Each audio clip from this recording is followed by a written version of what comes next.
السلام علیکم ناظرین، آپ دیکھیں میرا آفیشیل یوٹیوب چینل. میں ہوں یشمین جمال. پچھلا ویلاگ میں نے کچھ فلسطین کے ایشو کے اوپر کیا مکمل طور پر، تو سوچا کہ کچھ آپ سے ملک کی موجودہ جو سیاسی صورتحال ہے اور جو کچھ ہو رہا ہے اس کے اوپر بھی بات کر لی جائے. ایک تو بڑا شور چرچا ہے کہ عمران خان صاحب نے جو ہے وہ فوج کو جو مذاکرات کی دوبارہ سے پیشکش کر دی اور کہا ہے کہ فوج اپنا نمائندہ لگائے اور ہم جو ہے وہ مذاکرات کرنا چاہتے ہیں فوج کے ساتھ. تھوڑا سا اس کے حوالے سے بات کریں گے. جماعت اسلامی کا ایک دھرنا ہے جو کہ اسلام آباد راولپنڈی میں لیاقت باغ میں اس وقت بھی بیٹھا ہوا ہے، اس کے اوپر بات کریں گے. مذاکرات کا بھی کوئی عمل حکومت کے ساتھ ان کا چل رہا ہے، ان کے کچھ مطالبات بھی ہیں، وہ کیا ہیں، وہ کتنے قابل عمل ہیں، اس پر بات کریں گے. قومی اسمبلی کا ایک بڑا دلچسپ سیشن ہوا ہے جس کے اندر جو ایجنڈا ہے وہ بھرا ہوا ہے مختلف قوانین کے اندر امینڈمنٹس کرنے کے لیے اور مختلف کانسٹیٹیوشنل امینڈمنٹس کو لے کے آنے کے لیے بھی، جو کہ پتہ نہیں کس طرح سے ورکیبل یا ڈویبل ہے، یہ ایک سوال ہے. اس کے اوپر بھی بات کرنے کی کوشش کریں گے. کچھ گفتگو بھی ہے عمران خان صاحب کی طرف سے جو سامنے آئی ہے، ان سبھی چیزوں پہ کوشش کریں گے کہ ایک راؤنڈ اپ جو ہے وہ جلدی سے فوری طور پر کر لیں ہم. عمران خان صاحب انہوں نے گفتگو کی صحافیوں سے، انہوں نے کہا جی کہ میں نے تو کبھی فوج کے اوپر کوئی الزام نہیں لگایا، تنقید کی ہے اور تنقید کا پورا انہوں نے بیک گراؤنڈ بھی پھر ہمارے سامنے رکھا کہ فال آف ڈھاکہ کیسے ہوا، بھٹو کو پھانسی کیسے لگی، ملک کے اندر بہت سارے اور اس طرح کے انسیڈنٹس جو ہیں وہ انہوں نے گنوائے. انہوں نے کہا کہ جی تنقید تو بنتی ہے، گھر میں اگر ایک بگڑا ہوا بچہ ہو تو اس پر تنقید کرنا تو پھر ہو سکتی ہے، اس میں کوئی اتنا بڑا مسئلہ نہیں ہے. And at the same time انہوں نے مذاکرات کی پیشکش جو ہے وہ بھی دوبارہ سے باہر بھجوائی ہے اور کہا ہے کہ فوج اپنا کوئی نمائندہ مقرر کرے اور ہم جو ہے وہ بات کرنے کو تیار ہیں. اب اس کے اوپر کوئی فریش رسپانس تو فوج کی طرف سے اوپنلی نہیں آیا ہے، لیکن بہت سے لوگ جو ہیں وہ ذرائع سے یہ خبریں کوٹ کر رہے ہیں کہ فوج نے یہ جو آفر ہے، یہ پیشکش ہے، اس کو اکثر مسترد کر دیا ہے اور کہا جی کہ ہم بات نہیں کرنا چاہتے. اس کو اگر ہم جوڑ لیں D G I S P R کا جو لاسٹ پیسر تھا اس کے ساتھ، تو اس کے اندر بھی جب ان سے سوال کیا گیا تو انہوں نے کہا کہ یہ کسی طور مناسب نہیں ہے کہ ادارہ کسی پولیٹیکل پارٹی سے بات کرے، تو اس طرح کی کوئی بات ممکنات میں سے نہیں، it's not on the cards, یہ نہیں ہوگا. تو ابھی تک جو موڈ ہے وہ تو یہی نظر آ رہا ہے کہ فوج جو ہے وہ بات کرنے کو تیار نہیں ہے. عمران خان صاحب بہرحال پھر سے آفر بھیج رہے ہیں. اب اس کا ایک ایسپیکٹ جو حکومت کی طرف سے جو الائنڈ پارٹیز بھی ہیں حکومت کے ساتھ، جو حکومت کی اپنی جماعت بھی ہے، ان کی طرف سے آ رہا ہے. وہ کہتے ہیں جی یہ منت ترلا پروگرام پہ خان صاحب اتر رہے ہیں اور تو کوئی بات دال گل نہیں رہی.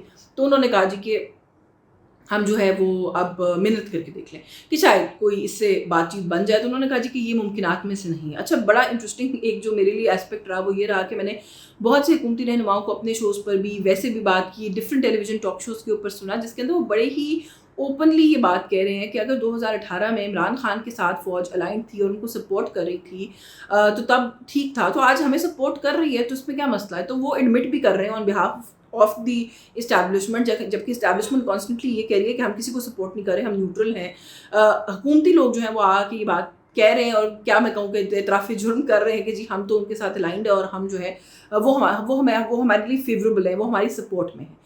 تو یہ ایک اس وقت ایک پورا معاملہ ہے کہ جہاں پہ حکومت بہت ہارڈ ہٹنگ ٹون کے اندر آ کے یہ بات کری ہے کہ کوئی مذاکرات کسی کے ساتھ نہیں ہوں گے.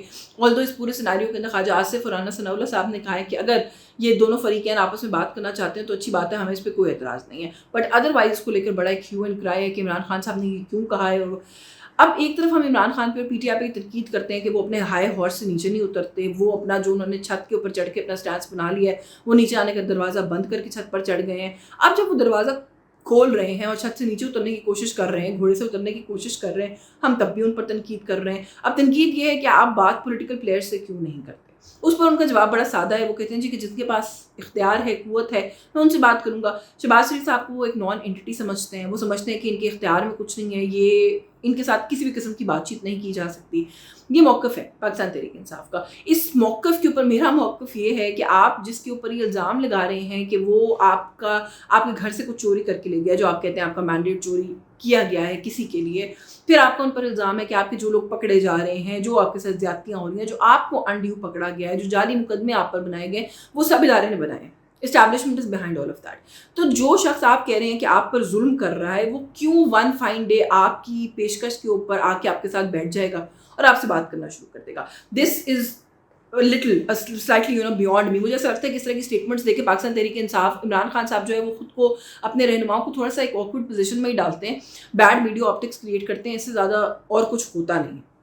اس کے اوپر ظاہر ایک کانٹریری اوپینین بھی ہے. وہ یہ کہتے ہیں کہ کیونکہ عمران خان کو اس بات کا ادراک ہے کہ ان کی پاپولیرٹی کس قدر زیادہ ہے, تو وہ یہ سمجھتے ہیں کہ شاید میں بار بار یہ جو ہے وہ راستہ اپنانے کی بات کرتا رہوں اور الٹیمیٹلی ان کو بھی یہ سمجھ آ جائے کہ میرے پاس اتنی پبلک سپورٹ ہے کہ میری بات سننا ان کی مجبوری, اور الٹیمیٹلی ہو سکتا ہے کہ مذاکرات کی بیس کے اوپر آ جائے. اگر ایسا ہو جائے تو I think it will be a one one for every body, for the country, for Pakistan. طرح طرح کی خبریں اس کے بیچ میں سرکولیٹ کی. کہا گیا کہ اسٹیبلشمنٹ کے کچھ نمائندے جا کے ملے ہیں, پھر کہا گیا کہ کچھ شرائط ہیں جو عمران خان نے ان کے سامنے رکھی ہیں, پھر کہا گیا جس ادارے نے وہ مانی نہیں ہے. لیکن یہ سب قیاس رائیاں ہیں, اور میں سمجھتی ہوں کہ شاید مذاکرات اس حد تک ہوں کہ کوئی ملنے گیا ہو, شرائط سامنے رکھی گئی ہوں. یہ بات ابھی تک نوبت وہاں تک پہنچی نہیں ہے. میں نے کچھ ذرائع سے ویریفائی کرنے کی بھی کوشش کی ہے, تو میری انڈرسٹینڈنگ اور میری انفارمیشن یہی ہے کہ کوئی بات چیت باضابطہ طور پر نہیں ہوئی اور ادارہ اس وقت ایکچولی جینونلی بات نہیں کرنا چاہتا. تو ایک تو یہ والا جو ہے وہ میٹر ہے اور ماجرا ہے. دوسری طرف ایک برطانوی صحافی, وہ انہوں نے ایک ملاقات کی عمران خان صاحب سے, ان کی ایک ویڈیو اسٹیٹمنٹ کا ایک پوڈ کاسٹ بھی تھا غالباً جو انہوں نے بعد میں کیا. انہوں نے میرے خیال میں لکھا بھی اس کے بارے میں, and he verified Imran Khan صاحب اسٹوری کہ جی ان کے ساتھ جیل میں کوئی اچھا سلوک نہیں کیا جا رہا. وہ یہاں پر ظاہر ہے ویزا لے کر پاکستان میں موجود تھے. انہوں نے کورٹ سے پہلے ملاقات کی بھی پرمیشن لی تھی, اور وہ دوبارہ ملنا چاہتے تھے. انہوں نے کورٹ سے دوبارہ ملاقات کی پرمیشن لی. پرمیشن ہونے کے باوجود ان کو جیل میں ملنے سے منع کر دیا گیا. اب اطلاعات یہ ہیں کہ انہوں نے انٹیریئر منسٹر کو جو ہے وہ ای میل لکھا اور اس کے اندر یہ کہا کہ جی آپ جو ہے وہ میرے لیے, کیونکہ میرے پاس کورٹ کا آرڈر ہے اور مجھے ملنے سے روکا جا رہا ہے, تو مجھے فیسیلیٹیٹ کیا جائے, وانٹ ٹو میٹ ہم. تو اب لاسٹ انفارمیشن کے مطابق اس ای میل کے بعد جو ہے ان کا ویزا کینسل کر دیا گیا پاکستان کا. ان کو جہاں وہ رہائش پذیر تھے وہاں سے اٹھایا گیا ہے, ان کو ایئرپورٹ لے جایا گیا ہے, ان کو خداحافظ کر دیا گیا ہے کہ جی آپ پلیز اب جہاں سے آئیں وہاں تشریف لے جائیں. تو یہ ایک انفارچونیٹ چیز ہے. میرا خیال ہے کہ ایک جرنلسٹ, انٹرنیشنل جرنلسٹ اگر وہ پاکستان میں تھے اور عمران خان سے ملنا چاہتے تھے, تو پرائم منسٹر جو پاکستان کے ہیں, جو صدر ہے پاکستان کی, یا سو آن بہت سارے اور پولیٹیکل پارٹیز کے لیڈرز ہیں, وہ بھی ان کو دعوت دے کے ان سے مل لیتے. لیکن یہ جو آپ نے ایک وہ بیریئر کریٹ کرنے کی کوشش کی ہے, اس کے بھی اگین بیڈ میڈیا آپٹکس ہوں گے. اچھا, بیڈ میڈیا آپٹکس کی بات کر لیں تو قومی اسمبلی کے اندر تو لگ رہا ہے کہ حکومت جو ہے وہ پتہ نہیں کسی ایک موڈ کے اندر ہے اس وقت کہ یہ امینڈمنٹ لے آئیں کانسٹیٹیوشن کے اندر, وہ امینڈمنٹ لے آئیں کسی ایکٹ کے اندر یا قانون کے اندر. کانسٹیٹیوشنل امینڈمنٹ کے لیے جو 2/3 اکثریت ریکوائرڈ ہے وہ ہے نہیں.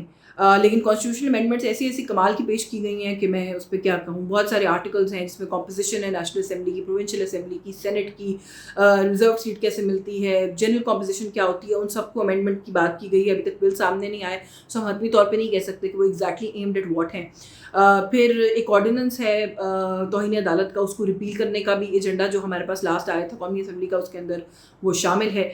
الیکشن ایکٹ کہ 2017 جو ہے اس کے اندر ترمیم جو ہے وہ تو خیر پیش بھی کر دی گئی, وہ کمیٹی سے اپروو بھی کر لی گئی ہے, واپس اس کے پارلیمنٹ آنے کا انتظار ہے. اور وہ اگر ایکٹ آپ اٹھا کر دیکھیں جو کہ ابھی تک اویلیبل ہے, تو اس کی ایک ایک شک, ایک ایک جملہ سپریم کورٹ کا ریزرو سیٹس کا جو فیصلہ ہے پی ٹی آئی کا, اس کے کاؤنٹر میں لگتا ہے کہ اس کو بنایا گیا ہے اور اس کو وہ کیا گیا ہے, اس کے حساب سے سیٹ کیا گیا اور ایڈجسٹ کیا گیا کہ آپ نے اس کو کاؤنٹر کرنا ہے اس پورے بل کے تحت, جس کے اندر کہ کوئی آزاد کینڈیڈیٹ اگر ایک دفعہ ایک پارٹی میں چلا جائے تو ریووکیبل ہے, وہ پیچھے واپس نہیں جا سکتا.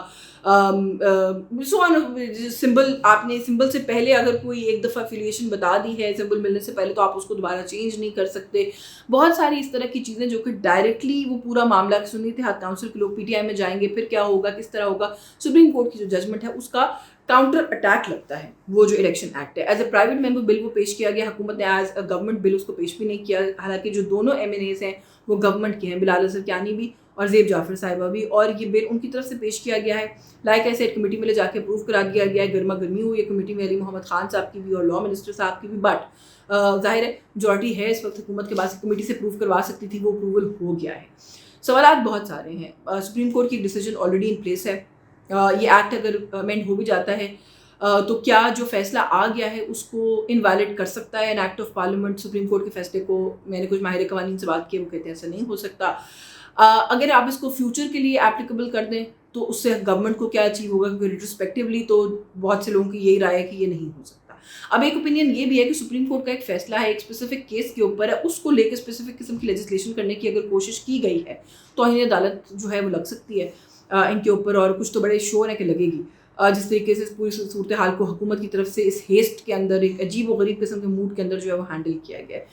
ابھی دیکھنا یہ ہے کہ یہ کیا سپریم کورٹ اس کو سیٹ اسائڈ کرے گی, کیا یہ ایکٹ آف پارلیمنٹ ایکسیپٹ ہوگا کہ نہیں ہوگا, یہ اگر ایکٹ بن گیا, امینڈمنٹ ہو گئی, تو پھر اس فیصلے کے اوپر کیا فرق پڑے گا, کیا فرق نہیں پڑے گا. یہ کچھ چیزیں ہیں, لیگل سوالات ہیں. جو سپیریئر جوڈیشری ہے اس میں اس وقت بریک ہے. لیٹس سی کہ یہ معاملات جو ہے وہ کہاں جاتے ہیں. لیکن ایک بات طے ہے کہ کسی قسم کا تصادم جو ہے وہ لگ رہا ہے کہ حکومت نے ذہن میں رکھ لیا ہے کہ اگر ہوتا ہے تو ہو جائے, پرواہ کوئی نہیں ہے. یہ سارا کام جو ہے وہ ہم نے کر کے چھوڑنا ہے. آخر میں میرا خیال ہے کہ ملک کے حالات معاشی اس قدر انفارچونیٹ ہیں کہ ہر دوسرے دن باپ اپنے بچوں کو قتل کر رہا ہے, کوئی خاتون بل پے نہیں کر سکتی اس لیے اپنی جان لے رہی ہے نالے میں کود کے, لوگ اغوا ہو رہے ہیں, کرائم ریٹ بڑھ رہا ہے, بھائی بھائی کا قتل کر رہا ہے کیونکہ بجلی کا بل دینے کے پیسے نہیں ہیں. تو آخر میں یہ کہہ سکتے ہیں کہ خدا را ان چیزوں پر غور کریں. جماعت اسلامی جو وہ دھرنا لے کر آئی ہیں, باتیں ان کی عوام کی کیونکہ اسپیسیفک اور سینٹرک ہیں تو ٹھیک ہے, اچھی ہیں, عوامی بات کر رہے ہیں, یہی بجلی کے بل, یہی مہنگائی, انہیں کے خلاف وہ احتجاج کر رہے ہیں. لیکن جو ان کا مطالبہ کا چارٹر ہے وہ 7 نکاتی کوئی کہہ رہا ہے, کوئی 10 نکاتی کہہ رہا ہے, وہ بڑی اسپیسیفک چیزیں ہیں جو کہ as politicians they also understand کہ آئی پی پیز کے معاہدے سوورن گارنٹیز ہیں, کھڑے کھڑے ختم نہیں ہوتے. پیٹرول, ڈیزل, لیویز, ٹیکسز کا جو پورا میکینزم ہے, آئی ایم ایف نہیں آئے گا اگر ہم نے اسی طرح منوان اس پہ عمل کر دیا. تو ایک شہر کے بیچ میں بیٹھے ہیں, مذاکراتی ٹیمیں 2-3 دفعہ مل چکی ہیں, ٹو نو افیکٹ, اس کا فائدہ کوئی نہیں ہوتا. اور جو مطالبات ہیں وہ فی الفور مانے جانے والے نہیں ہیں. سو میرے ذہن میں ایک بہت بڑا سوال ہے کہ جماعت اسلامی کے اس دھرنے کا جو ہے وہ کلائمیکس کیا ہوگا, شو ڈاؤن کیا ہوگا, کس نقطے پر وہ کہیں گے کہ جی بس ٹھیک ہے, اس سے زیادہ نہیں ہو سکتا, اب ہم اٹھ جائیں گے. کیونکہ ان کا کوئی بھی ایک مطالبہ مجھے ایسا نہیں لگ رہا جس کے فار ریچنگ ریپریکاشنز یا کانسیکوینسز نہ ہوں. بٹ ہیونگ سیڈ دیٹ, ایک عام آدمی کے لیے اس وقت ایمرجنسی سچویشن کے اندر کچھ کرنے کی ضرورت ہے, اس بات میں بھی کوئی دو رائے نہیں ہے. کوئی جو میں نے انسیڈنٹس آپ کو بتائے بہت سے میرے ذہن سے نکل گئے ہوں گے. حالات ملک میں مایوسی اس قدر زیادہ ہے کہ وہ شاید بیان کرنا ممکن نہیں ہے, اور مایوسی جو اس طرح کی ہوتی ہے وہ اس کے اچھے اثرات ظاہر نہیں ہوا کرتے. آج کے اس ولاگ سے بس یہی کچھ, مجھے اجازت دیجیے. اللہ حافظ.